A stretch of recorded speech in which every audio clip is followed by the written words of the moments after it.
8 വയസ്സുകാരിയെ ലൈംഗിക ചൂഷണത്തിന് ഇരയാക്കിയ കേസിൽ പ്രതിക്ക് 11 വർഷം കഠിന തടവും 1,50,000 രൂപ പിഴയും ശിക്ഷ വിധിച്ച് അതിവേഗ സ്പെഷ്യൽ കോടതി ജഡ്ജ് ഡോണി തോമസ് വർഗീസ്. അയിരൂർ കാഞ്ഞിറ്റുകര വാസുപുരം വീട്ടിൽ വാടകയ്ക്ക് താമസിക്കുന്ന ലിജു തോമസ് 32 ശിക്ഷിക്കപ്പെട്ടത്.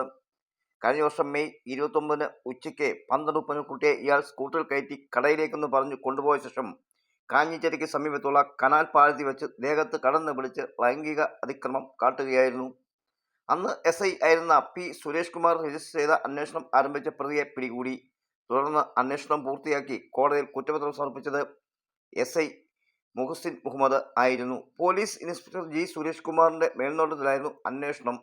മാനഹാനി ഉണ്ടാക്കിയതിന് 354 B 6 വർഷം കഠിന തടവ് 50,000 രൂപ പിഴയും ശിക്ഷിച്ചപ്പോൾ പോക്സോ വകുപ്പുകൾ 10(9) M പ്രകാരം 5 വർഷവും 1,00,000 രൂപയും ശിക്ഷിച്ചു. പിഴത്തുക അടച്ചില്ലെങ്കിൽ 6 മാസത്തെ അധിക കഠിന തടവ് അനുഭവിക്കണം. പിഴത്തുക കുട്ടിക്ക് നൽകാനും കോടതി വിധിച്ചു. പ്രോസിക്യൂഷനു വേണ്ടി public prosecutor advocate Roshan Thomas ഹാജരായി. കോടതി നടപടികളിൽ ASI അസീന പങ്കാളിയായി.